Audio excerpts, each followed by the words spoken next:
Agenda 21 was agreed at the 1992 Earth Summit in Brazil, which was headed by this guy, Maurice Strong, one of the gang big time, a mate of Al Gore. And he said, Maurice Strong, this billionaire oil man, etc., he said, isn't the only hope for the planet that the industrialized civilization's collapse? Isn't it our responsibility to bring this about?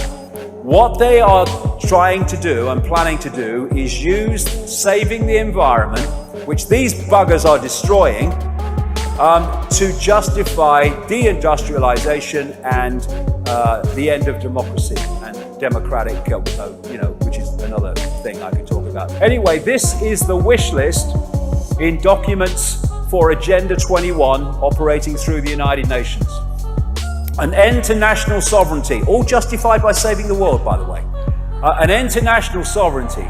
State planning and management of all land resources, ecosystems, deserts, forests, mountains, oceans, and fresh water. Agriculture, rural development, biotechnology, and ensuring equity, equal slavery.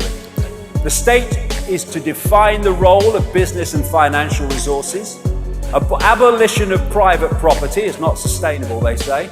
Restructuring the family unit, children to be raised by the state, people told what their job will be, major restrictions on movement, creation of human settlement zones, and they openly talk in some of these organizations connected to it about the post-democratic, post-industrial world, which is basically symbolized in so many movies recently that are putting this stuff in.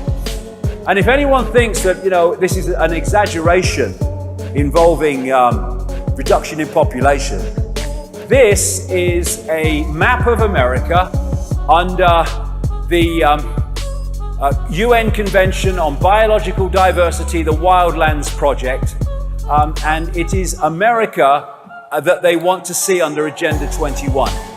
And they have to therefore clear the land to bring this about. And that's what they are doing, which explains so much that is going on that people don't say, why are they doing this? I'll tell you why they're doing this. Agenda 21, get them off the land.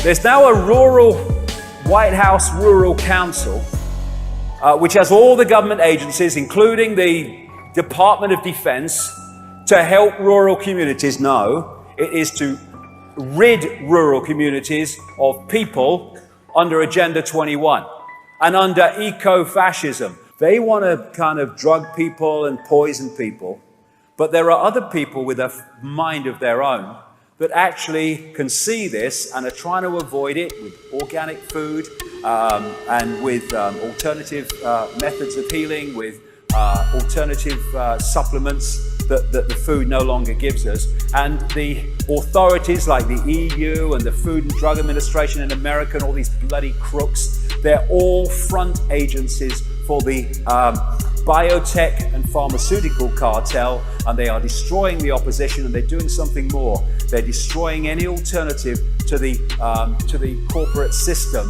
because they want everybody in there, no exceptions. So very quickly, the idea that all that I've talked about in this section alone is being orchestrated by men and women in dark suits around a table is ludicrous. That's just the play-out level. It's much deeper in the rabbit hole. We have to believe we have no power. We have to forget that we are infinite consciousness having an experience, so we become one of them. And, I'll say this finally in this section to people who think that you can escape from it by being spiritual and eating organic food and meditating and all that. Not knocking any of that, be my guest. But this is what happened to people in China that were doing that, the Falun Gong people. They don't want people to wake up. They don't want people to go into other levels of reality and realize what's bloody going on.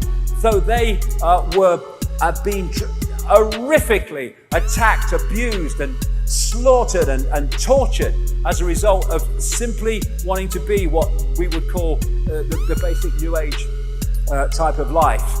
And so I say to New Agers, turn round and face it now, while we're still in a situation we can turn this around, or face it then